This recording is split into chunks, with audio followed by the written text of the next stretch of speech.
बोलिए श्री कृष्ण भगवान की जय हो। बोलिए श्री राधे राधे। हम आपको भागवत का पाठ सुनाते हैं। आप ये पाठ बड़ी श्रद्धा से सुनिए और मन लगा करके सुनिए। सभी भक्तों से प्रार्थना है अपने इस चैनल को सब्सक्राइब करें और शेयर भी करें। जिन्होंने सब्सक्राइब किया हुआ है उनका बहुत बहुत धन्यवाद। वो दोबारा सब्सक्राइब ना करें। आज भागवत की कथा परीक्षित का जन्म, राजा युधिष्ठिर की प्रसन्नता, धृतराष्ट्र गांधारी का वन में जाना और मांडव्य ऋषि का कथा वर्णन। सूत जी बोले कि हे ऋषियों, अन्य शास्त्र तथा पुराणों के सुनने से तो बहुत दिनों में श्री हरि के प्रति प्रीति उत्पन्न होती है, परंतु जब प्राणी भागवत की कथा सुनने की इच्छा करता है उसी समय उसके पापों के 3 टुकड़े हो जाते हैं। पहला भाग इच्छा करते समय, दूसरा भाग जाते समय, तीसरा भाग सुनते समय हो जाता है। दूसरे धर्म, यज्ञ, व्रत आदि का तो संपूर्ण होने के उपरांत फल मिलता है, परंतु भागवत सुनने का फल तुरंत प्राप्त हो जाता है। अब आप लोग परीक्षित के जन्म की कथा सुनिए। हस्तिनापुर का राज्य प्राप्त होने के पश्चात राजा युधिष्ठिर को श्री कृष्ण चंद्र जी के दर्शन के बिना कुछ भी अच्छा नहीं लगता था। वे दिन रात उन्हीं के चरण कमलों का ध्यान धरते हुए राज्य करते थे। जब उत्तरा के पेट से परीक्षित ने जन्म लिया उस समय वह आंखें खोल करके चारों ओर इस अभिलाषा से देखने लगा कि जिस मनमोहन स्वरूप को माता के गर्भ में देखा था वह कहाँ है, परंतु इस भेद को जान नहीं सका।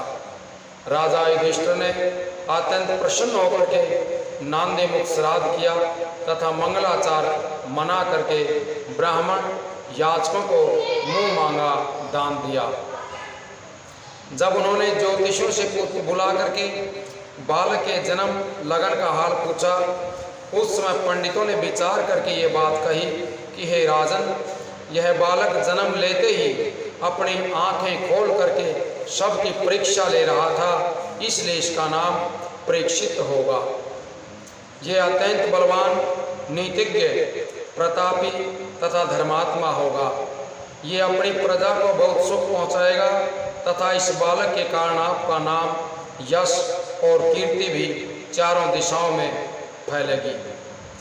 ये बुद्धि में बृहस्पति जी के समान, धैर्य में हिमाचल के समान, गंभीरता में समुद्र के समान और वीरता में परशुराम जी के समान, दानियों में आशुतोष शंकर भगवान के समान, ऐश्वर्य और विलास में इंद्र तथा सत्य बोलने वालों में आपके समान होगा। इसकी गणना राज ऋषियों में होगी। यह अपनी प्रजा का पुत्र के समान पालन करेगा। अंत समय में एक ऋषि बालक के श्राप के कारण सर्प द्वारा काटे जाने से इस बालक की मृत्यु होगी।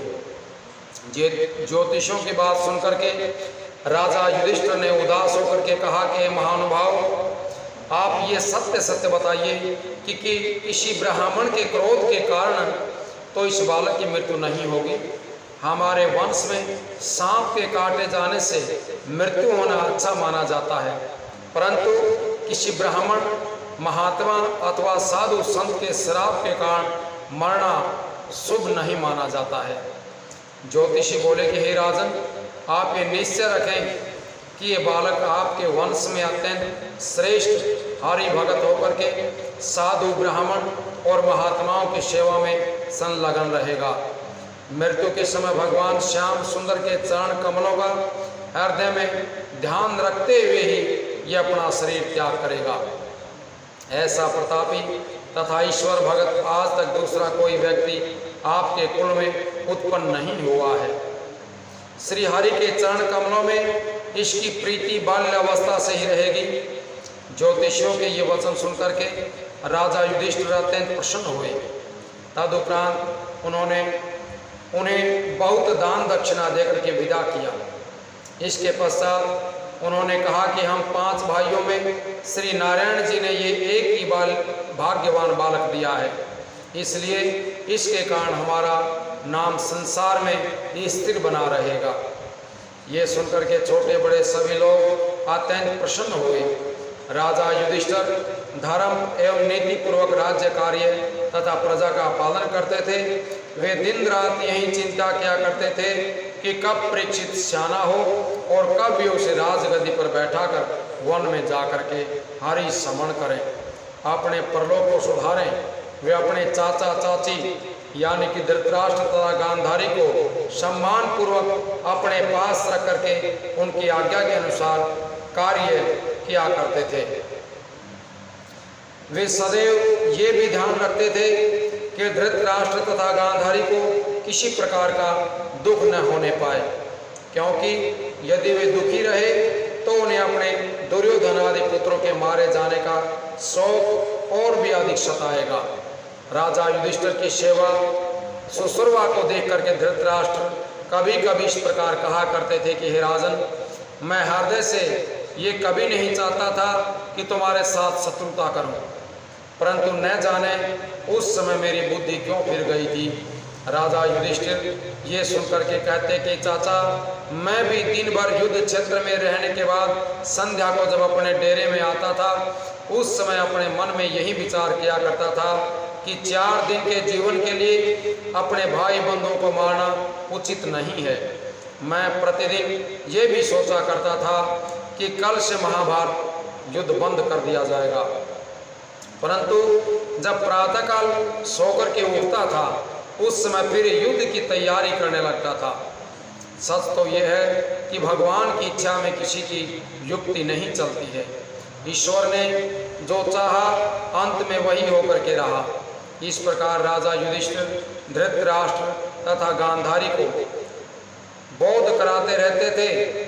उनके राज्य में धर्म की ऐसी महानता थी कि भगवान की कृपा से प्रजा की इच्छा के अनुसार वर्षा होती थी तथा ऐसे समय में वृक्ष फल फूलों से लदे रहते थे। सब लोग अत्यंत आनंदित रहते थे तथा बकरी और बाघ एक ही घाट पर पानी पीते थे। उन्हीं दिनों की बात है कि श्री विदुर जी 1 वर्ष तक तीर्थ यात्रा करने के उपरांत जब यमुना तट पर मैत्रेय ऋषि के आश्रम पर पहुँचे तो ऋषि के द्वारा दुर्योधन आदि कौरवों के मारे जाने तथा युधिष्ठिर के राज सिंहासन प्राप्त करने का समाचार सुनकर उन्होंने अत्यंत शोक हुआ। वहीं उन्हें ये भी मालूम हुआ कि राजा युधिष्ठिर धृतराष्ट्र तथा गांधारी को अत्यंत सम्मान स्नेह पूर्वक अपने पास रखते हैं। इन सब बातों को सुनकर के विदुर जी ने अपने हृदय में बहुत दुख करते हुए विचार किया कि देखो कितने आश्चर्य की बात है, कितनी विपत्ति पड़ने पर यानी 100 पुत्रों के मारे जाने पर तथा राज्य छूट जाने पर भी धृतराष्ट्र का मन अभी तक संसारी मोह माया से विरक्त नहीं हुआ है और वह युधिष्ठिर के ही पास रहना चाहते हैं। अब यदि मैं उन्हें संसारी माया मोह से छुड़ाने का रास्ता दिखा दूं तो अच्छा रहेगा। ऐसा विचार कर विदुर जी हस्तिनापुर के राजभवन में जा पहुंचे।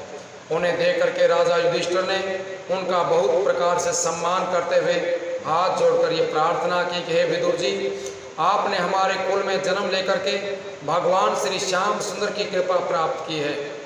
आज आपने दर्शन दे करके अपने ही चरणों की रज से इस घर को पवित्र कर दिया है।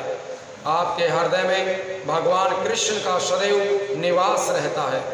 आपने हम 5 भाइयों का पुत्रवत पालन करके संकट के समय में सहायता पहुंचाई है। जिस समय दुर्योधन ने हम लोगों को लाक्षागृह में जला करके भस्म कर देना चाहा था, उस समय आपने पहले से ही वहां पर सुरंग खुदवा रखी थी और इस प्रकार हमारे प्राण बचाए थे। आप कौन कौन से तीर्थों में भ्रमण करते हुए आ रहे हैं ये बताने की कृपा करें। यदि आप प्रभास क्षेत्र में भी गए हों तो हमारे परम हितैषी भगवान श्याम सुंदर का कुछ समाचार भी हमें बताइए, क्योंकि जब से वे हमें राज्य दे करके गए हैं तब से हमने उनका समाचार नहीं पाया है। सूत जी बोले कि ऋषियों, धर्मराज युधिष्ठिर के ऐसे वचन सुनकर महात्मा विदुर जी ने अन्य तीर्थों का तो वर्णन कर दिया, परंतु श्री कृष्णचंद्र जी के अंतर्ध्यान होने का तथा यदुवंशियों के मारे जाने का समाचार ये सोच करके नहीं सुनाया कि जब अर्जुन लौट करके आएगा तब ये सब समाचार इन्हें अपने आप ही बता देगा। उन्होंने सोचा यदि इस समय मैं सब हाल कहूँगा तो युधिष्ठिर को दुख पहुँचेगा। श्रेष्ठ लोगों का ये कहना है कि ऐसी बात किसी के सामने न कहें जिससे सुनने वाले के मन को दुख पहुँचे। तदुपरांत जब विदुर जी महलों में गए तो द्रौपदी आदि स्त्रियों ने उन्हें हरि का भगत जान करके दंडवत किया। हस्तिनापुरवासी लोग भी उनके आने का समाचार सुनकर के अत्यंत प्रसन्न हुए। जब विदुर जी ने धृतराष्ट्र के निवास स्थान में पहुंच करके धृतराष्ट्र तथा गांधारी को प्रणाम किया, उस समय धृतराष्ट्र उनके गले मिल करके बहुत देर तक रोते रहे। तदुपरांत उन्होंने कहा कि भाई, तुम्हारे जाने के बाद मेरे ऊपर बहुत संकट पड़ा है, मेरे सब पुत्र मारे गए और सिंहासन नष्ट हो गया। ये सुनकर के विदुर जी ने कहा कि भाई, भगवान श्याम सुंदर की इच्छा इसी प्रकार की थी।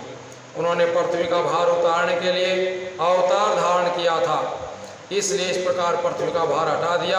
अब तुम ये कहो कि राजा युधिष्ठिर तुम्हारे खाने पीने तथा रहने का प्रबंध और स्वागत सत्कार किस प्रकार करते हैं।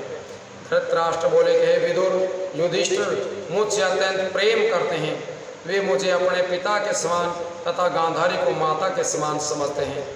अर्जुन भी हमारा बहुत आदर सत्कार करता है, केवल भीमसेन ही हमें जब तब दुर्वचन सुनाता रहता है। वह कहता है कि तुमने ही मेरे खाने में विष के लड्डू भेजे थे तथा तुम्ही ने हम पांचों भाइयों को लाक्षागृह में ठहरा करके जला देना चाहा था। संसार में तुम्हारे समान पापी तथा अधर्मी कोई नहीं है। हे भाई, भीमसेन की ऐसी बातें सुनने से मुझे बहुत ही भय लगता है। ऐसी बातें मुझसे सहन नहीं की जाती। वह कभी कभी मुझे ऐसी धमकी भी देता है, यदि तुम राजा युधिष्ठिर से कोई बुराई करोगे तो मैं तुम्हें जान से मार दूंगा। धृतराष्ट्र की बातें सुनकर के विदुर ने अत्यंत दुख प्रकट करते हुए मन में विचार किया कि देखो, परमेश्वर की माया कैसी प्रबल है कि इतना अनादर होते हुए भी धृतराष्ट्र तथा गांधारी इस घर को नहीं छोड़ते हैं। जिस प्रकार कोई लालची मनुष्य पुराने कपड़ों का त्याग नहीं करता तथा उसके पास वह चीथड़ा भी सदैव नहीं रह करके एक न एक दिन नष्ट हो जाएगा, इसी प्रकार इनका ये शरीर भी सदैव स्थिर नहीं रहेगा। परंतु इतने पर भी उस वृद्ध अवस्था में इनसे अपने शरीर का मोह नहीं छोड़ा जाता है।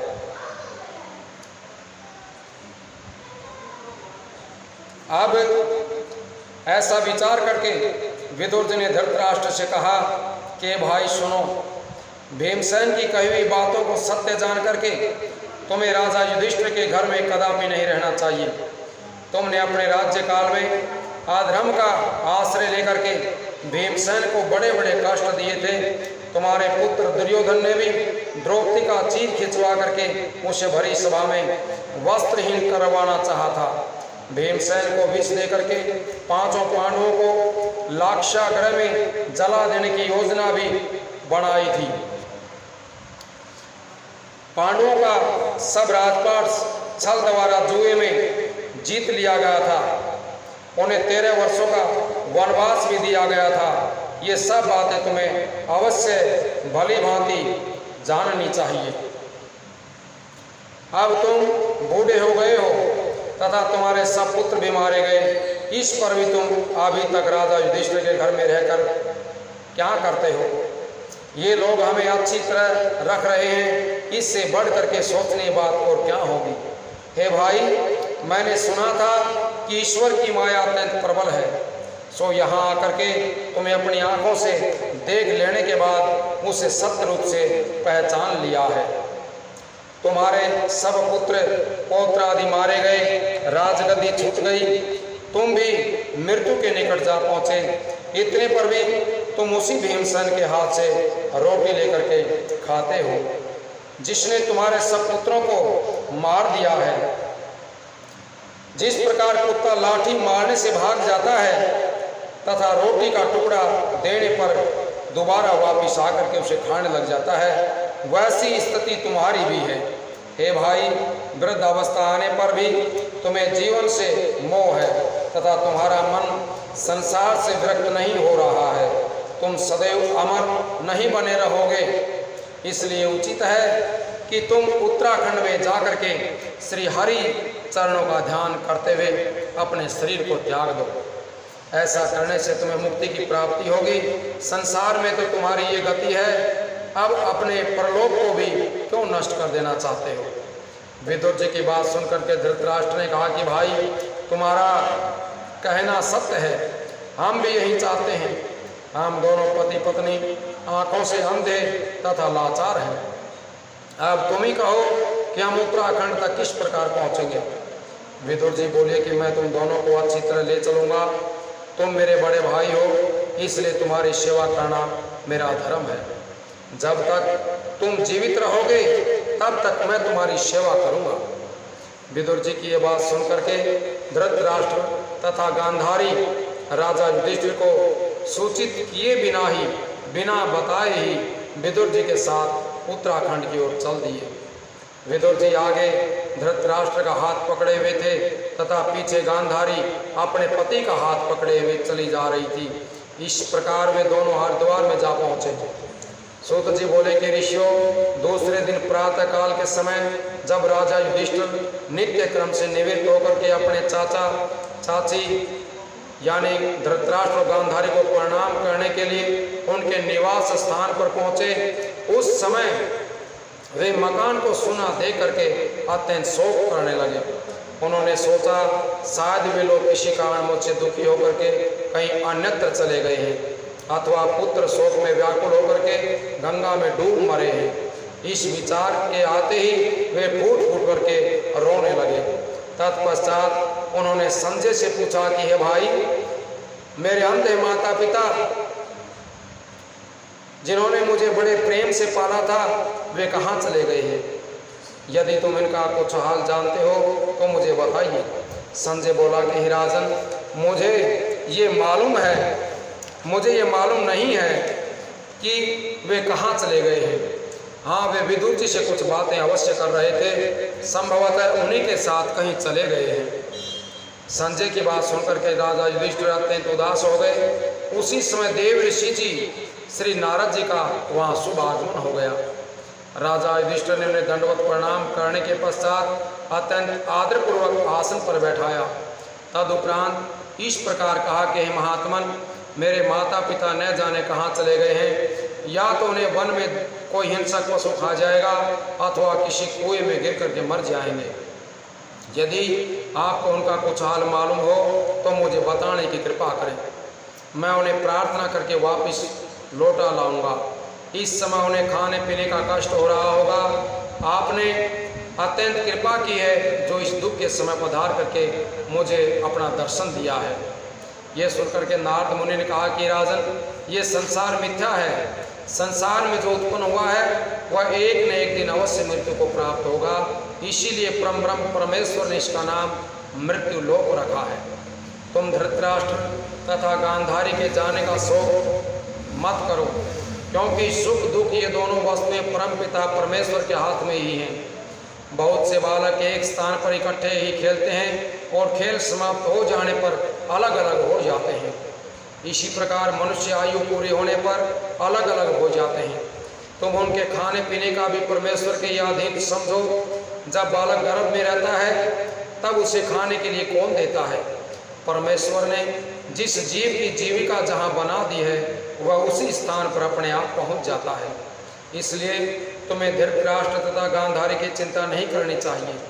जिस प्रकार संसारी मनुष्य भी स्त्री बालक धन संपत्ति आदि के जाल में माया रूपी रस्सी में बंधे हुए हैं, जब परमेश्वर किसी प्राणी पर दया करके उसके भेंट किसी संत महात्मा से करा देते हैं तभी वह ज्ञान प्राप्त कर सकता है। इस माया रूपी फंदे से छूट करके मुक्ति पद को पहुंच जाता है। इसलिए हे राजन, तुम भी धृतराष्ट्र तथा गांधारी के बारे में किसी प्रकार की चिंता मत करो। वे दोनों विदुर जी के द्वारा ज्ञान प्राप्त करने के बाद संसार से विरक्त होकर के उन्हीं के साथ हिमाचल पर्वत के दक्षिण और सप्त ऋषियों के स्थान पर चले गए हैं। वहां जाकर के श्री हरि के चरणों का ध्यान करते हुए वे आज से 7वें दिन अपना शरीर त्याग कर देंगे। अब उन्होंने संसारी माया के साथ साथ अपने शरीर का मोह भी छोड़ दिया है। शोक तो उस प्राणी के लिए करना चाहिए जो हरि भक्ति से विमुख हो, परंतु जो व्यक्ति संसारी माया मोह से छूट करके परमेश्वर का ध्यान करें उनके लिए शोक करना बेकार है। हे राजन, इसलिए तुम भी उनकी चिंता न करके श्री जगदीश्वर को ही सबका रक्षक और स्वामी समझो। इस प्रकार धर्मराज युधिष्ठिर को समझा करके नारद जी वहां से चले गए। तब राजा युधिष्ठिर को भी धृतराष्ट्र तथा गांधारी के चले जाने से उत्पन्न शोक दूर हो गया। देव ऋषि नारद के उपदेश के कारण उन्हें संसार का समस्त व्यवहार मिथ्या होने लगा। इतनी कथा सुनकर के शौनक आदि ऋषियों ने श्री सूत जी से पूछा कि हे सूत जी, महात्मा विदुर को धर्मराज का अवतार कहा जाता है, उनकी कथा किस प्रकार है ये बताने की कृपा करें। सूत जी बोले कि ऋषियों, मैं धर्मराज का छोटा सा हाल कहता हूँ। एक बार मांडव्य ऋषि को चोरी का मिथ्या दोष लगाया गया था। किसी राजा ने उन्हें फांसी दे दी। जब धर्मराज के दूत उस ऋषि को धर्मराज के पास ले गए, उस समय मांडव्य ऋषि ने धर्मराज से कहा कि हमने अपनी स्मृति में आज तक कोई चोरी आदि बुरा कर्म नहीं किया है, फिर किस पाप के कारण हमें फांसी दी गई। धर्मराज ने उत्तर दिया कि हे ऋषि, आपने बचपन में एक टीटी को कांटे की नोक पर उठा करके मार डाला था, उसी पाप के कारण तुम्हें फांसी दी गई। ये सुनकर के ऋषि ने कहा कि धर्मराज, बाल्य अवस्था में पाप पुण्य का ज्ञान नहीं होता है। उस अज्ञान अवस्था में बहुत से अधर्म हो जाते हैं, परंतु उन पापों का दंड इस प्रकार नहीं दिया जाना चाहिए। इस प्रकार आपने मुझ निरपराधी को फांसी दिलवा करके अनुचित कार्य किया है। इसलिए मैं परमेश्वर से प्रार्थना करता हूँ कि आप 100 वर्ष तक दासी पुत्र होकर के मृत्यु लोक में वास करें। सूत जी बोले कि ऋषियों, उसी श्राप के कारण धर्मराज दासी पुत्र होकर के 100 वर्ष तक संसार में रहे थे। जब तक धर्मराज विदुर का अवतार लेकर के संसार में रहे, तब तक सूर्य देवता ने धर्मराज के कार्य का संचालन किया था। यही कारण था जो संसार में जन्म लेकर के विदुर हरि भक्त बने। बोले श्री बांके बिहारी लाल की जय हो। बोले कृष्ण कन्हैया लाल की जय हो। बोले श्री राधे राधे।